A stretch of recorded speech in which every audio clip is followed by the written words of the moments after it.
Hey, welcome on in. It is a special edition of Huddle Up with Howard here on claibsonline.com, AFC NFC Championship Game edition. I'm Joe Roderick, joined alongside by Mike Claiborne and the Mizzou Hall of Famer Howard Richards. Howard, you and I are up here in the cold, and Claibs is fresh. I'm down here in the cold. Nice and tan. It was 38 degrees here in Florida this morning. And so, how about this? So I don't feel sorry for you. He's looking for sympathy in the wrong spot, eh? Right. So we have a ton of iguanas around here, right?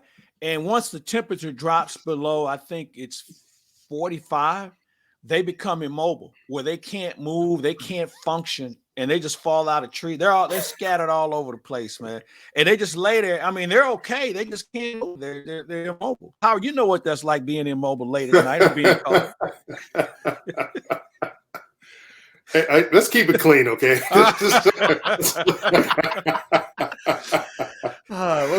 Guys, we have two huge games to get to today, and we will preview both of those. And this show is brought to you by Ameren, Illinois, Munganess, St. Louis Acura, and the home loan expert Ryan Kelly. But before we get in to the games and some of the other big NFL news, a guy that the two of you both knew very well, Tim Van Gelder, passed away early last week, and I know he meant a lot to both of you. Well, you know, for me, he was he's a third athlete in St. Louis to go from playing a sport to being a TV sports anchor. Ed McCauley, Sonny Randall were the first two. But TVG brought something to TV that we've never seen before and really haven't seen since, from his appearance, his delivery, and just what a charming person he was. And for me, having a chance to work with him in all sports radio for a few years, it was three of the most fun years I had in my career because he was the same guy every day. He had a cigarette in each hand. He had great stories. And as we got to know each other over time, we would play golf together, and he would use these really tall tees. And TVG didn't know what Bermuda shorts were. Everything he wore like hot pants. And he would come out, and he was a really good golfer. By the way, TVG was an incredible athlete. There was no sport he wasn't good at. And I think people mistook him because they thought he never worked at being good. But he was a great pitcher in high school. He was an outstanding quarterback at Iowa State and also in the NFL. He had a huge arm, really good basketball player, and really could have went out on the Pro Golf Association tour at one point. The ultimate ladies' man, charming as you know what. And there was one female golfer, and her name escapes me. Howard, you may remember that, you know, he was kind of kicking it with back in the day, and she was beautiful. You know, you see some of them on the tour, you're like, huh, but not this one. And he was a great friend. And, you know, when I got the news, I had to kind of sit and think about it. And I called Joe Namath, who was his roommate with the New York Jets. And Joe used to tell me stories about how they'd have contests to see who could bring the most attractive women, not women back to the apartment. And the one who brought the best looking one back, the other one had to pay for dinner the next night. And he said there was about a week and a half that I was paying for every dinner because Van Gelder was on a roll. And I gave him the news, and he was shook up by it. He said he's the best roommate he ever had. You know, those are great stories, and I've heard many of them, not just from Claibs, but from others, especially the name of the stories. I got to know TVG a lot later. Of course, growing up in St. Louis, he was this smooth sportcaster with the blazers and the alpaca sweaters and the turtlenecks. Yeah. I mean, he was clean as the board of health, man. I mean, just style, had the hair, good looks. It was, you know, he had it all. And then, as you mentioned, to go from being a quarterback to sitting at the anchor's desk, I thought at the time that was a big deal. Yeah. Got to know him later as a member of the 1-2-3 Club, and of course, Claibs, you're now one of the newest members. I think you're the newest member. Congratulations. It's been a good year. Yeah, good calendar year, so to say. Yeah, the thing that you will unfortunately miss is that when TVG was present at the meetings, he always finished the meeting with a joke. And the thing about his jokes, I mean, they were all a little off color. Most of them were. But we all almost every week would walk out in tears laughing so hard. And his memory was just uncanny. Yeah.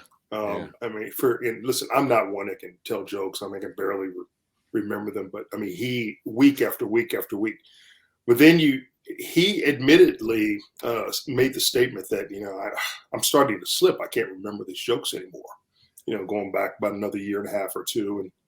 And but somehow he figured out a way to deliver, even when he, wasn't in the best of health or his health was failing. He had, I assume it was Parkinson's. He had the tremors, but still a charismatic man. I tried to sit next to him as often as I could whenever there was an empty seat, but just enjoyed being in his company. And he's one of those guys that this city will certainly miss. There's no doubt about it. I'll tell you one quick story. When he was doing the sports, back then they had what they call big board sports. So it was just a big backdrop, but the stage was elevated maybe 3-4 inches, and he'd stand up on the stage and talk with everything going on behind him. Well, one night as he was stepping back so everybody could see the big board, he fell off the stage. All right. And all of a sudden there was no TVG on the set. The next night he showed up with a helmet on. He said, "I'm ready to." He had a helmet on. I mean, that's the kind of guy he was. He was off color in his own way, but he was always respectful of people. My final TVG story. We're doing a remote at a hardware store over in St. Charles. And this woman came in. She was not attractive, okay? I mean, she caught every branch on the way down. And he looked at her and he said, "You're as cute as a speckled pup." And I just looked at her, and he said it with such a straight face, and it made her day. And again, while he was being funny in one sense, he made that woman's day. And that's the kind of person. He was not a disrespectful person. He wasn't abusive. He'd always find humor in everything. He was my guy, and I will truly miss him. Every branch on the way down, Jesus. 77 years old as TVG passed away last week. He, as you mentioned, former NFL quarterback. We got 3 real good ones going in the games today, and then there's Jimmy Garoppolo. We'll get to that in a bit, but we need to start off with the AFC Championship game. That's the first one today. That's your main event, but they're starting off with it at 2:00 Central Time with the Chiefs and the Bengals. And I think the biggest question going into this game is that Bengals offensive line. I think we're going to find out in a hurry how long of a day it's going to be for Joe Burrow back there. Howard, what do the Bengals need to learn from last week with their pass protection that they need to change this week going against the Chiefs? Their offensive line have better learn how to block. It's that simple. I don't know how you do it in a week's time. If you stay after practice and work on your technique that much more, if Joe Burrow has to all of a sudden alter the passing game and throw more short and intermediate passes to get the ball out of his hands more quickly, but protecting him is going to be a premium. And I'll say that the Kansas City defensive front, and especially the way they blitz, they're better than what Tennessee has up front. Mm-hmm. And I think that they will listen. They can be relentless. I went to the Chiefs-Cowboys game at Arrowhead earlier this year, and they sacked Prescott 5 times, and he was on the run much of the day. And they were having fun with it. And I think if it's that kind of game for Kansas City on defense, it'll be lights out for the Bengals in a hurry.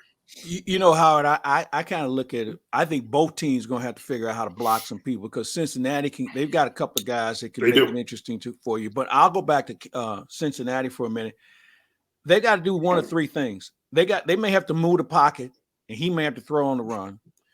They're going to either have to leave a tight end to chip somebody, or maybe Mixon has to stay in and block, which means if you're that linebacker, you know exactly where he is, and you can trail him come out of the backfield instead of hoping he doesn't come out of the backfield. So I think what they've done, they're going to limit their opportunities.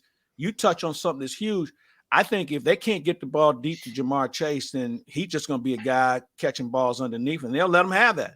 They'll let him have it all day. So I just think that they're going to have to do some things that are going to be uncomfortable, but the only way they're going to be able to survive is doing these things. And I think maybe moving the pocket might be one of them a little bit. And, you mentioned Jamar Chase. Obviously, the Chiefs are going to really have to do something to clamp down on him because he torched them in the regular season towards the end of the season. 11 balls for over 200 yards. So in doing so, they still got to account for Gabriel Davis. And then there is Mixon. So it'll be a challenge for the Chiefs. Nothing impossible, nothing that they haven't been able to prepare for when they face all these teams with great receivers and great personnel on offense. But this one's different. This one be a little bit different, being a championship game. Now, the edge for Kansas City, they've been there. This is the fourth time in a row. Yeah. Cincinnati, I don't know if they have anyone in their roster that's played in a playoff game. They may not have anybody in the organization that's been in a playoff game. Yeah, exactly. So, but hey, to their credit, they won their first. They won 2 playoff games in 31 years. So they at least have that bit of confidence. And we all know, listen, no one's going to anoint anyone as the winner of this game. That's why they're playing today. Let me ask you this. Spagnuolo, you touched on him blitzing a lot.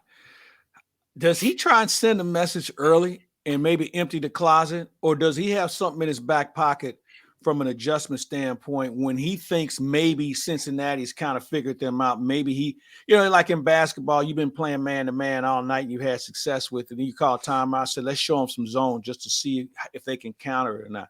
What do you think? Does he empty it early and just bring the house just to kind of swamp them, or does he sit back and just read them and figure out what they're trying to do and take that away from them, let's say in the third quarter? I'd be surprised if he does that.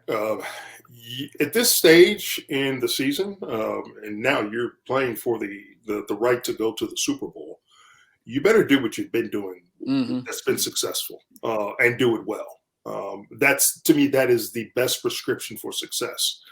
You take the best of what you've been able to do. Obviously, you've got to go back and figure out, what went wrong in the regular season game against the Bengals and fix that.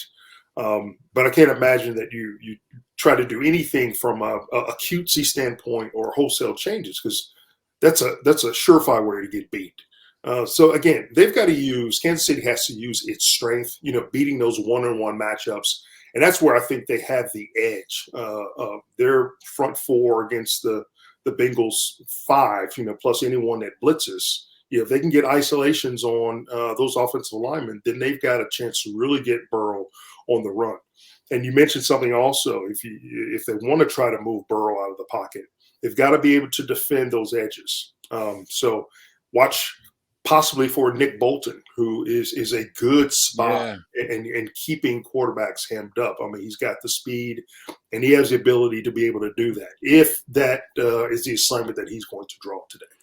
I was going to bring up that game, that regular season game. What was it? Week 17, when the Chiefs were in Cincinnati and lost to the Bengals, which essentially has forced the Chiefs to play an extra playoff game. That knocked them out of that 1 seed, 34-31. But so many similarities when you look at the stats for that game to what we saw the Bills do to the Chiefs last week, where you saw last week, it was the Gabriel Davis show. 4 touchdowns, all the big yardage plays went to him, and they did a good job of shutting down with the Bills, Stephon Diggs, Knox, and Beasley for the most part. In that game against the Chiefs-Bengals game in Week 17, it was all Jamar Chase, 266 yards to Jamar Chase, and then all the other receivers just kind of a little bit here and there. So it does seem like the Chiefs' big problem is just stopping one receiver having a huge game. It's just a matter of how big that game's going to be for the guy. Yeah, it's going to what they can do differently, what they probably didn't do. Hey, get your hands on these receivers coming off the line of scrimmage. Yeah. Don't let them free. Don't give them so much cushion. Yeah. And again, pressure. Your best pass defense is your pass rush.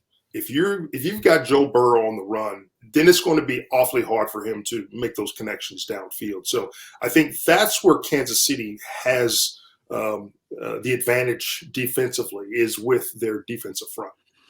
You know, we've kind of made Joe Burrow, you know, we always talk about him, well, at least Frank does, where he's already getting his jacket fitted for Canton. Yeah.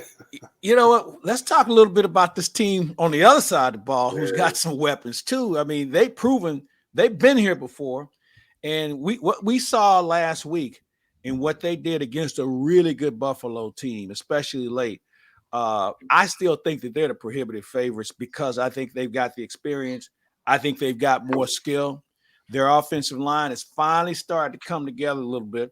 And they've got guys that can come off the bench that can hurt you too. So I really like what Kansas City's able to do. So, Howard, what would be the Achilles heel for Kansas City as far as their offense is concerned? I'd say if they turn the football over, if they get too careless with it, if they don't, I think, execute the way that they've been able to execute in the playoffs. You know, they had that lull in the middle of the season. Yeah. But from that point forward, the Chiefs were, virtually unbeatable. They've got to be that same team. Again, just being aggressive offensively, getting the ball in the hands of Kelsey, Tyreek Hill. Those are their primary playmakers. And then you got Clyde Edwards-Helaire that can carry the load as well. They got to utilize every weapon. And of course, Patrick Mahomes is he does what he does best. The guy has great escapability, but his ability to find receivers downfield, and he doesn't need a whole lot of time himself because he can find ways to get out of the pocket. Now for Cincinnati, that's one thing you want to try to be able to do with him. Press that pocket up the middle if you can to try to force Mahomes from being comfortable back there and just being able to pick your defense apart. It seems like we are, you mentioned Frank, we're ready to anoint some of these young quarterbacks as being these great players early in their careers. And then they get a little taste of it, and then we don't hear from them for a while after that. So what is it? I mean, what is it about Joe Burrow that is possibly different than some of the ones we've seen in the past? I think the fact he's older, I think his age and his physical maturity is far exceeds these other guys that he's playing against. He's a coach's son, so he understands the game. And I think that and the swagger that he brings with him are some of the reasons why he's a guy that is slightly in front of some of the other guys because he's still playing and they aren't. But he's got a real future in front of him. I think what Cincinnati's got to do is continue to reinvest in offensive linemen. And for a team that doesn't like to spend money, it's going to be easier for them to draft offensive linemen because they want to pay them as much as they would have to pay a receiver or a running back, or they don't need a quarterback, and then start to invest on the defense. But I think offensive line is where they're going to continue to grow. But as far as Burrow is concerned, I just think he overall is just a little bit older and his maturity stands out a little bit more. One of the things I was just going to say, Howard. I'm just going to add that even though Burrow didn't play at Ohio State, he grew up in that system. He learned a lot from that system. He goes to LSU and under Joe Brady excels. And Brady figured out a way as a young quarterback guru. He figured out what Joe Burrow's strengths were and just let him have full reign. And I think understanding, what a guy's strengths are and allowing him just to use his talent and just make plays, I think is what helped him. He was really professional football ready when he came out of college, but a lot of guys just were not. They tried to come out a little bit early. He had the benefit of the extra year, Mike, as you mentioned. So that maturity, I think, did help him. Even though he had a tough go of it his first year at Cincinnati, he got hurt. I think, sitting out the rest of his first year, coming back, even though he didn't necessarily have that confidence right away on the knee, but he found it. And, he's really playing at a level probably that has exceeded the expectations of not just people around the league, but also the Cincinnati organization itself. One of the quotes we heard from Joe Burrow, which I guess happened back in the fall, but started making its rounds this week as a bit of bulletin board material for the Chiefs, was saying that the SEC stadiums are louder than anything that he's heard in the NFL. Howard, you have been at Arrowhead. You have seen a game at Arrowhead, and you know how loud it can be there. You've been in SEC stadiums, and you know how loud it can be there. Can you compare the two? I'll tell you what, Arrowhead is loud. 80,000 plus. It's going to be as loud as anything he's heard. You may have a few more fans at LSU, but he won't be able to decipher the difference. He'll almost wish he's back in the SEC after he Hey, let me ask you this, Howard. Joe used the term bulletin board material, and we hear that term. I think media gets off on it more than players.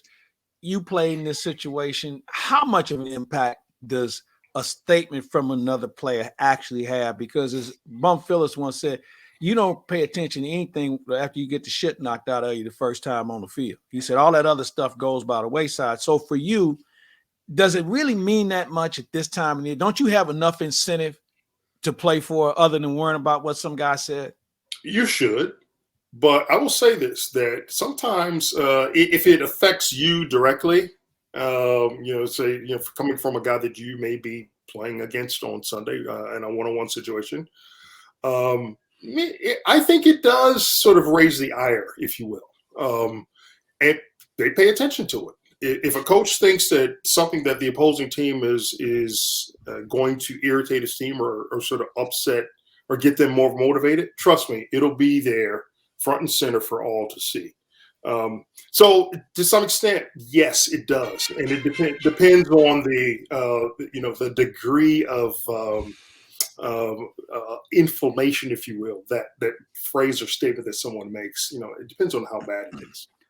We will get into predictions for this game and the next game at the end of the show. We will switch gears to the NFC Championship game. Right after this, you're watching a special edition of Huddle Up with Howard, AFC NFC Championship Game prediction preview, I should say, here on ClaibsOnline.com, powered by Ameren, Illinois, driven by Mungan St. Louis Acura, and also sponsored by this man. The only thing faster than this supersonic golf cart are the closing times at thehomeloanexpert.com. Mortgage rates on the twos, and we have a 21-day closing guarantee. Apply online today at thehomeloanexpert.com. Game 2 today, the 5:30 Central start time for this one. It's the NFC Championship game, a battle of two NFC West opponents, the Los Angeles Rams at SoFi Stadium, their home field, taking on the 49ers. But are they going to have home field advantage? That's been the big story of the week, as they play at the home of Super Bowl 56. And we saw how the stadium was taken over a few weeks ago. So, Claibs, what do you think? How much red, how much 49ers faithful are making the trip to SoFi today? Oh, I think you're going to see a whole bunch of red. You have to remember, these two cities have been competing against each other in multiple sports for years. And whether it's the Dodgers and the Giants, the Warriors and the Lakers, and now you have the 49ers and the Rams renewing that rivalry. The fans, they have a real disdain for each other. So I know 49er fans will take as many seats as they can, because you have to remember, LA fans are more fair weather. And while they're still trying to adjust to their new team, they don't have the tradition that the 49er fans have. And so I think they're going to be well represented. It'll almost be like a bowl game, where they sell enough tickets for both sides. But I bet 49er fans are going to outlast the LA Ram fans. I certainly think you'll have, I would say, a 60-40 difference as far as 49er fans versus the Rams fans. I can't remember anything like this happening in a postseason game. Has it before? I can't think of one. No, because, playoff games are so, I think if there was any city that would have a drop off, it might be a city like New England or the Patriots, because they were in the postseason so much. People say, I've been there, done that. Kind of like the Braves back in the 90s. Yeah. Yeah, exactly. So I think that would be the only thing that would be close in the NFL. But the way this thing is steamrolling, I don't think this is going to be unprecedented as far as the fan attendance. And I know the Rams at the last minute tried to curtail how they could get tickets. But, with the money that they're making off of this, I think they just threw their hands up, just said it is what it is. So we'll see. And what kind of impact that has today, who knows? I think the key to this game for me is if Trent Williams can't go, that's a huge concern if you're Jimmy Garoppolo, because they'll move Von Miller around, they'll move Aaron Donald around, and they'll take advantage of whoever they stick out there tackle because he's as good as there is. If they don't have him ready to go, and I know he's got an ankle, so Howard, I don't know how long they can get him out there. I don't know if they shoot him up. I'm sure they will, and I guess he'll play until it wears off. Yeah, at this stage of his career, it's not like Trent has to go out and have a full week of practice. I mean, he's basically walking through anyway, but I'm sure he's gotten that thing treated. And if it's still very sore, a little xylocaine can help him with that. He's a guy he's a warrior. I mean, Trent's been through a lot. He's battled cancer and has come back. But again, he's facing a defense with people with a team that knows that they're brought here to get something done. This is Von Miller's, ultimately it's going to be the last team he plays for. He wants to get to that Super Bowl again. And I think he's going to be extremely determined. That one-on-one, if that ankle is not good for Trent Williams, he could have a long day against Von Miller. The biggest key, I think, is, who starts a running back for the Rams? Does Cam Akers get the start, or do they go with Sony Michel? Those two fumbles last week almost cost the Rams the game. They got a little lackadaisical, I think, and didn't play with that same sense of urgency, and knowing what Tampa Bay and Tom Brady were capable of. I don't think they poured it on like they should have. They got a little too cautious, and you saw. I mean, Brady got the Bucs right back into it, had the momentum going with them, and if they had more time, they just ran out of time. Yeah, that's the thing. Exactly the case. I would not be surprised if Sony Michel gets to start today, even though I think Akers may be a better back. They may start Michel to maybe raise the ire of Akers and say, hey, if you want to play, man, you got to take care of football. It's that simple. We don't have time to play games and lose this game because we're out otherwise. Well, Michel's got the experience, his tour of duty in New England. He's a really good player at Georgia. Yep. So the big game situations probably suits him better. But we'll see. I'll tell you something. San Francisco has the paperwork on the Rams. And even with that said, it's hard to keep beating the same team all the time. And what adjustments you make, because let's face it, they know each other like the back of their hands. This is going to be individual talent. And you touched on something, Howard, about they built this team to win now. So they can afford to freelance. They can afford to blitz because you got good corners. You got a good pass rush. Your linebacking is solid. So they might do – I don't want to say they're going to stray off the script, but they may have to do some things just to get the 49ers to think about something else until they can, shorten the game more or less. Yeah. We don't have to worry about who the running back is for the 49ers. We know who they're putting back there or they're putting out wide. They're going to put them all over the field. It's Deebo Samuel, who has had a coming out party these past few weeks in the postseason. If you're the Rams, how do you slow him down? You got to have a guy that's going to spy on him. You got to have a guy that follows him from sideline to sideline. If he goes to the bench, you go to that same bench and sit with him. I think you have to give him a lot of attention. And that may be a linebacker and a safety. Howard, I don't think this is a guy that can be covered one-on-one because he can do so many things. So you may have to go away and figure out how to, Kittle can kill you, but this guy here is so devastating because he can not only hurt you in so many ways, he can get penalties against you too, because you get frustrated and you grab him, you push him, you hold him, you do whatever you have to do because you're desperate. All of a sudden, he's picking up yards penalty-wise also. So I think they're going to have two people always be near him. I got a chance to see Deebo Samuel a lot because he played at South Carolina in the SEC. And I remember when the 49ers drafted him, I called Eric Wright, my teammate at Mizzou who excelled for the 49ers for a bunch of years. And I said, Eric, you guys, I don't know if you realize what kind of player you're getting in Deebo Samuel. I said, this dude, not only will he make the team, but he'll make an impact if they use him the right way. Because he can run back kicks, he can run back punts. He is just a baller once he gets his hands. I mean, every team wants a guy like Deebo Samuel. So that said, when he gets his hands on the ball in the open field, you better tackle him because his specialty is yards after the catch. You've got to limit him in his touches, in his ability to hurt you. Tough to say how you scheme against him, but he's a guy you must stop if you have a chance because he can hurt you in a number of different ways. I'm going to go back to this, Howard. He kind of reminds you of Marshall Faulk and what he can do to you. And the only time I ever saw Marshall Faulk neutralized is in that second Super Bowl against the Patriots where they just beat the shit out of him. Just put, if you're the Rams, do you always make sure you put a hat on this guy whether he's got the ball or not, just to kind of get him off track and just let him know, hey, we know you're here, and we want to make sure we're here. You get him here. That's what you do. Exactly. You make him thinking about getting hit more than making plays. Mm-hmm. And that's, to me, that's a good strategy. You let him know you're going to have a long day. If you're going to beat us, you're going to beat us, and you're going to feel it the next day. Let's talk about these two quarterbacks. Let's stay on the 49ers to start. Jimmy Garoppolo he's kind of the black sheep of the four quarterbacks that we see this weekend.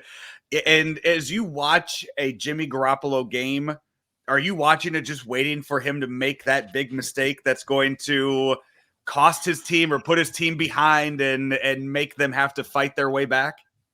Yeah, you do. I think that's a very valid point.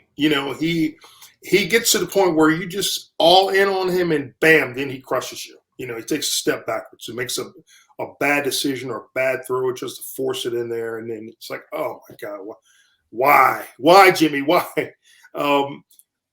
But listen, he's been on the stage. Look at his win-loss record. Mm-hmm. He's figured out a way, in spite of himself, to make the big play. And if you're the 49ers, that's all you want him to do, is to minimize the mistakes. If the guy doesn't throw any picks, San Francisco has a good chance of winning this game. But you can almost count on him to make some mistakes.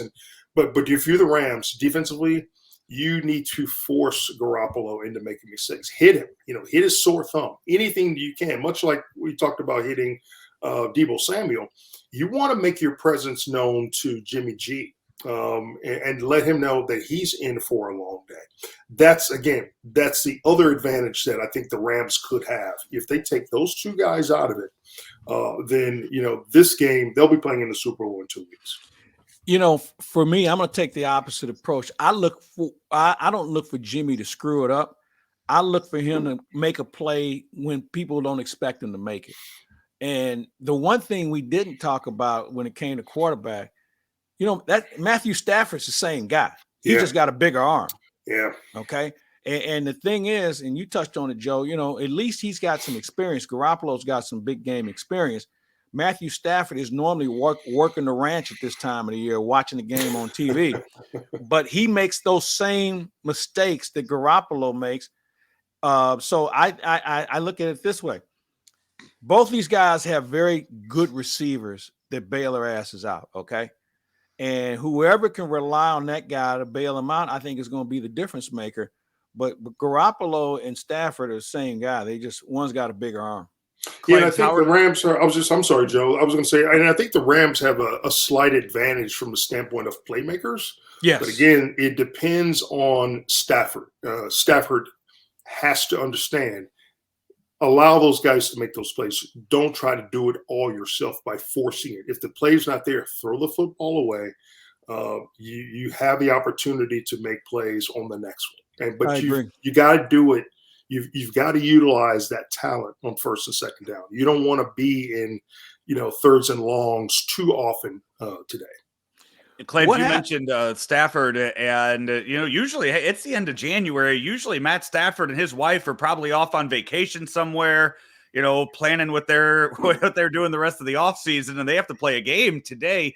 Is Matt Stafford solidifying his spot in Canton? And what they win today, the numbers he's put up in his career are Hall of Fame numbers. They may be Hall of Fame numbers, but I think that, as we've seen with many players that have gone in the Hall of Fame, it's about winning in postseason. And that's what I'm saying. Winning today, does that help? I think you got to do it. I think you got to do it more. Not in 1 year. Yeah, not in 1 year. Even if he wins the Super Bowl this year. I agree with you, Howard. I think you can't be a one-trick pony despite his numbers, because we're now a numbers-driven sports society, which takes me to a point where I feel like, and I saw it in baseball, I think people who vote on these halls of fame should vote on the people they covered and not resort to numbers all the time. You got to see guys play. And how you play with guys who maybe didn't have numbers, but they're Hall of Fame worthy. And I'll give you a good example. Yeah, exactly. Mm-hmm. And they're guys that I think if you didn't see them, your vote shouldn't count for as much. Yeah, I think it should be a weighted system. And I think a guy like Stafford, who wows people with his numbers, bottom line is, this is about production and this is about winning. Now, you can say, well, he was on some bad teams and that's not his fault. And I would go with that because Detroit continues to be miserable.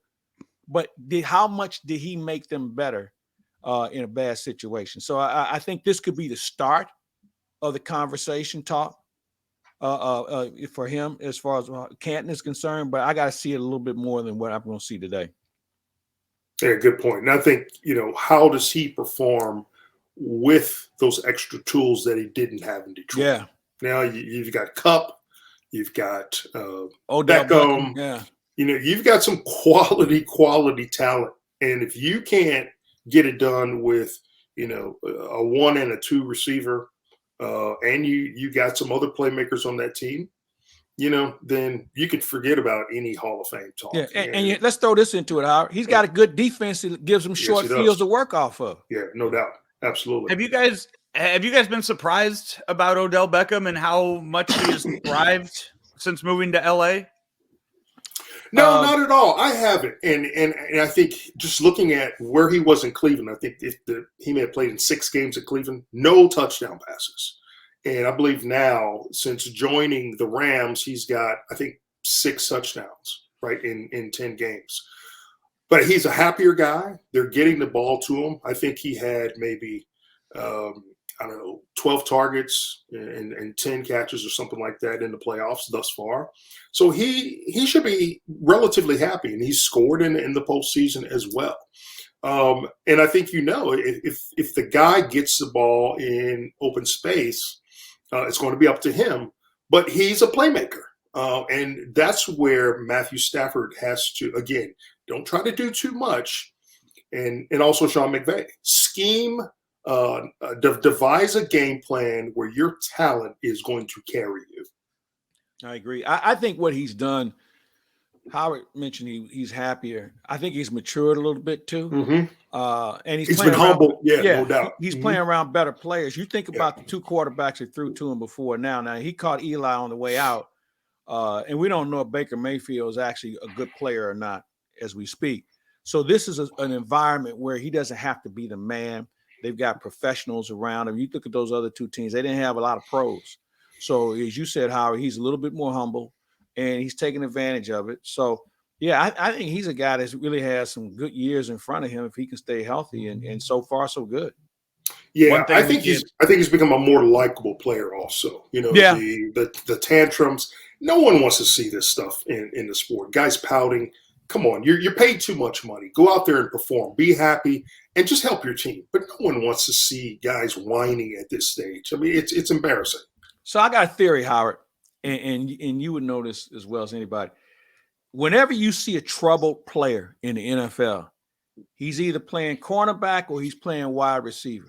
And I've always felt because they weren't part of the main body on the field, where they didn't work together like you work together next to your tackle or your center or the tight end. He's out there on that island, and it's all about attention for them. And they've never learned how to work as a team or as a unit other than catching passes. And they can go in the offseason and catch 1,000 balls, whatever, but they don't have the real team concept of playing for each other instead of playing for yourself. Yeah, and I think the lesson they could learn is to look at a guy like Larry Fitzgerald, Isaac Bruce, guys that they just went out and made plays, didn't complain, workers put on their hard hats and got the job done. No one will ever speak badly about the attitudes of those two players. And it's to me that if you prove your worth, okay, if you work hard at getting open, catching the ball when it's thrown to you, you're going to get those opportunities. And that's what it's all about. You see a guy whine and, suddenly the ball's coming his way and then he drops them. Mm-hmm. That's the thing that you've got to be able to be trusted by your quarterback, by your offense. And I think that was part of the problem with Beckham in Cleveland. Again, and not growing up in a mature environment. I mean, all the other players around here were his age. You didn't have a lot of guys that had that great experience or playoff experience that could sort of keep players like him in check and take control of the locker room. So he decided he wants to be the guy and he's going to be the mouth, and it worked against him. But now he doesn't have to be that guy in Los Angeles. There's enough experience and seasoned players and guys that have won games in that locker room that he can just come in and keep his mouth shut and play ball. And I think it does make him a better player. The one thing to watch in this game is going to be those 49ers special teams. Last week, a blocked field goal and a blocked punt, the first time that's happened in a playoff game, and one of those led to the only 49er touchdown last week. They're probably going to need some touchdowns on offense and maybe sneak another one in there defensively or on special teams if they're going to want to win this game today. We are going to take our final break. When we come back, our predictions for the two games today, plus some other big NFL news, or was it, from yesterday. And we will get to that right after this Ameren Minute.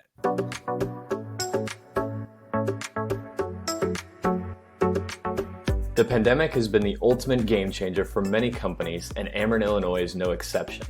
President and Chairman Richard Mark tells us how they've worked with their customers who may have been harshly impacted by COVID. The pandemic has really caused some unprecedented changes and challenges for all industries. And, for us, since we provide that vital service, we understand customers have to have it. And so with the pandemic, many people were out of work, didn't know when they were going back to work.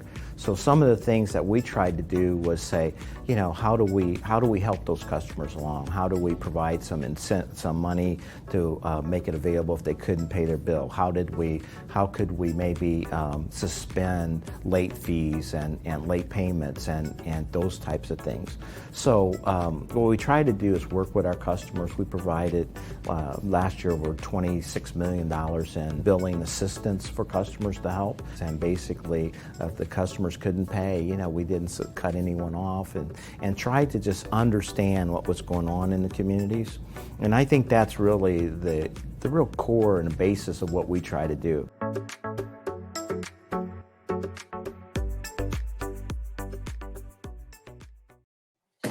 Last few minutes here on a special edition of Huddle Up with Howard, AFC NFC Championship Game preview here on ClaibsOnline.com. Joe Roderick, Mike Claiborne, and Howard Richards here with you. We just spent the last 40 minutes talking about the two games that we see today, that we're going to see today, starting at 2 o'clock Central Time.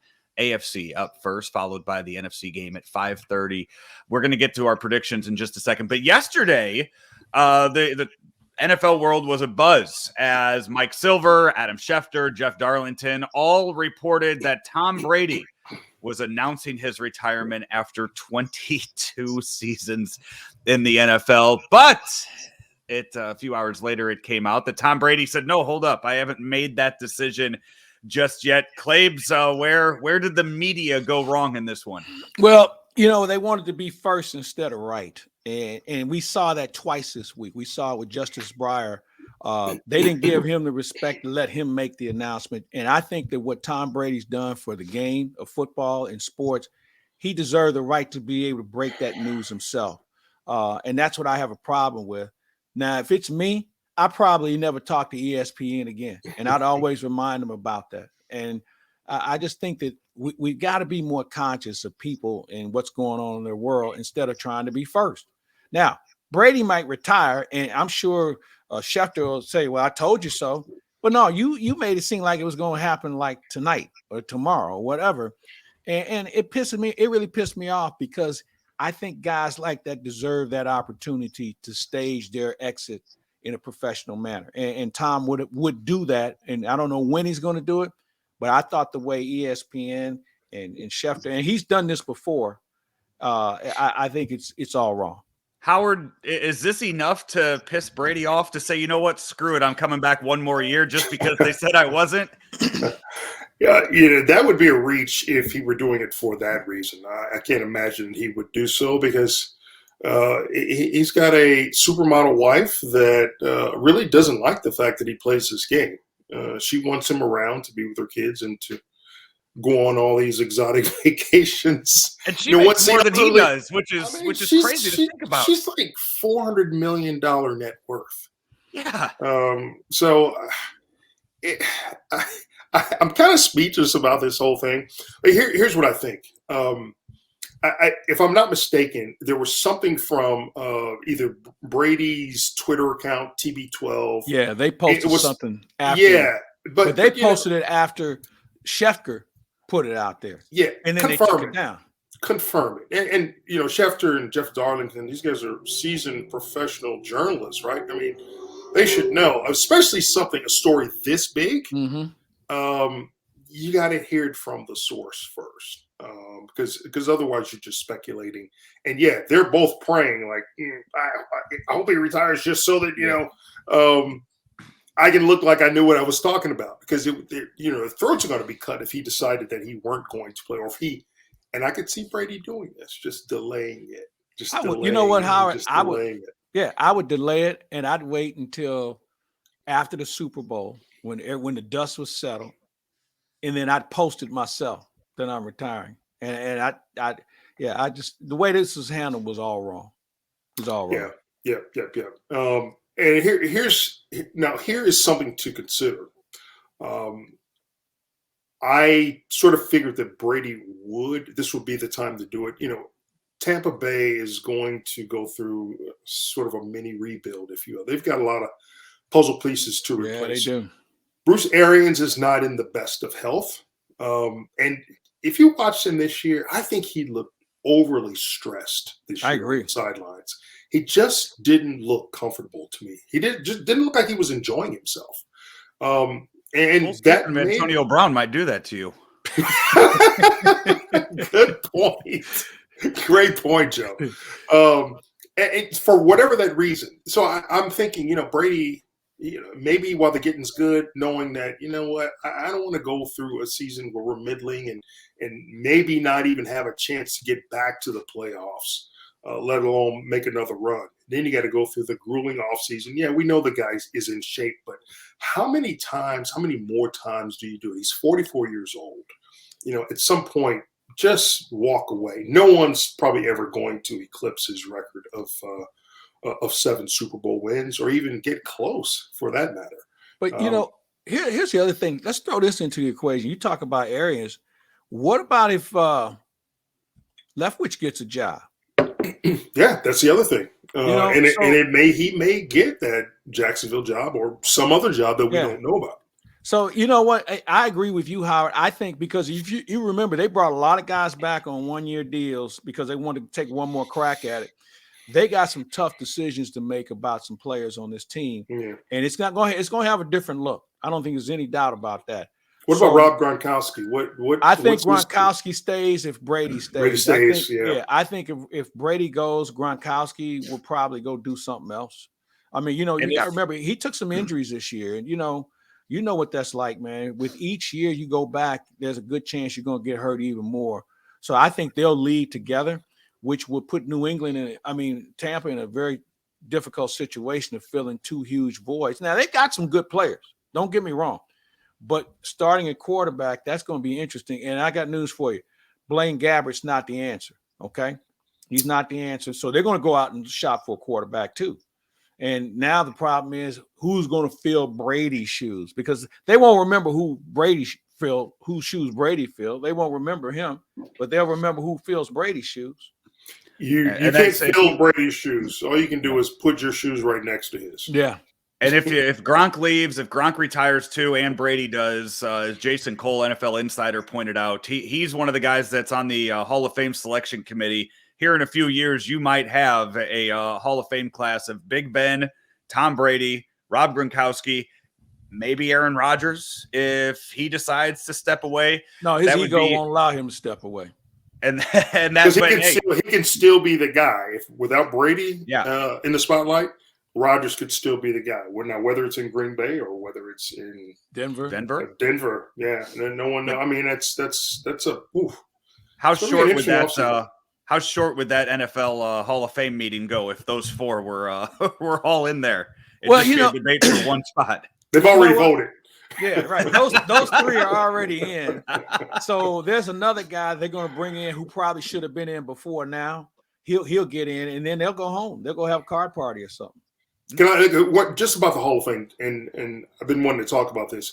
Do you think that this Legends class will stick going forward? I think there are so many players who had really good careers, Hall of Fame caliber careers, that wouldn't get in because it's been so restrictive. But I think that Legends class, I think it gives value to the Hall of Fame if they continue to recognize. Yeah. So I think that the Hall of Fame is wise. The NFL, should have some input that they should do this on a regular basis, because there's too many guys who paid the ultimate price back in the day, and to me they are all worthy of getting in. You know what, Howard? I agree with you, but I also think that they should expand the builders class, because I think if there's ever a sport where assistant coaches have a direct impact, it's football.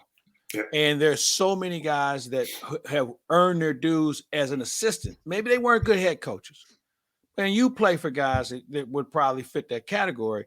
So I think that they should really expand that category as well. But I think the Legends is the way to go. I think baseball has been successful with it.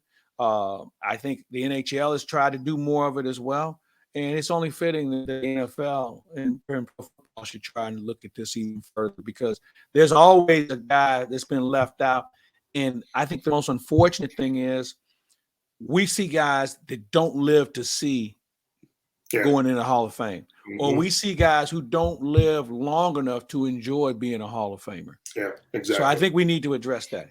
Yeah. Let's wrap this up with our predictions for the games today. Here are the standings that we've been having all year long. You see Frank Cusimano has somehow scratched and clawed his way. You know what? That's a good point. Somehow, because Frank's not this good, okay? No. I am the only one that is completely eliminated from winning this thing. It's just been a downhill just journey for me these last few weeks. I don't know what the hell happened with my picks, you were leading for a I know I was. Oh, hey, Howard, he was getting fitted for the belt. Exactly. He was getting fitted for the belt, man. Well, I got cocky. I got cocky. I started making some bold picks, and just didn't work out for me. Mm-hmm. One other thing to consider. I might be leading this if I hadn't picked Dallas every week.